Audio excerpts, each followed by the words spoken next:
ആ കടയിൽ പോയി ഒരു കോഴി മേടിച്ചോണ്ട് പോവാ. ഇവിടെ കറി വെക്കാൻ അവർ പറയില്ല. എന്റെ പൊന്നാശാനെ അവിടെ പോയി കടന്നു ചോദിക്കാൻ എന്നെ കൊണ്ട് പറ്റില്ല കേട്ടോ. എന്നാ നീ ഒരു കാര്യം ചെയ്ത്, ആ പീതാംബരഞ്ചാരന്റെ വീട്ടിൽ നാടൻ കോഴിയുണ്ട്, നീ പോയി ഒരെണ്ണം മേടിച്ചോണ്ട് പോവാ. ഞാൻ പൈസ തരുമെന്ന് പറഞ്ഞാൽ മതി. ഡ്രസ് ചെയ്ത് മേടിക്കണോ? അതൊന്നും വേണ്ട. ഇവിടെ വന്നിട്ട് ചൂടുവെള്ളത്തിലിട്ട് പപ്പും പൂടെയൊക്കെ പറിച്ചിട്ട് വറുത്തരച്ചൊരു കൊണച്ച കറി അങ്ങോട്ട് വെക്കാം. കൊണച്ച കറിയോ? കൊള്ളല്ലേ, നല്ല ഭാഷ. ശാലം കപ്പ മേടിച്ചോണ്ട് പോവാ. ഇവിടെ ചേമ്പിരിപ്പുണ്ട്, കുഴച്ചുകൊടുക്കുണ്ടാക്കാം. ചേമ്പ് എവിടുന്നോ? പറമ്പിൽ നിന്നാ. കുഴച്ച പുഴുക്കും ഉണച്ചരച്ച നാടൻ കറി കിടുക്കും. ഏതാ നാട്ടുഭാഷ? ഇടിക്കുകയാണോ? പുള്ളി തരില്ല എന്ന് പറഞ്ഞു. ഞാൻ കാശ് തരുമെന്ന് പറഞ്ഞില്ലേ?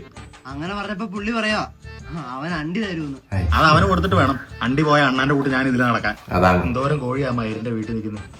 ഒരെണ്ണം വെറുതെ വരാൻ മേലെ. നാട്ടുഭാഷയാന്ന് തോന്നുന്നു. നാടൻ കോഴിയുടെ അരിമാങ്ങയും കരളും കൂട്ടി കുണച്ചുകൊഴുക്ക് തിന്നുന്നത് സ്വപ്നം കണ്ടത് വെറുതെ ആയി.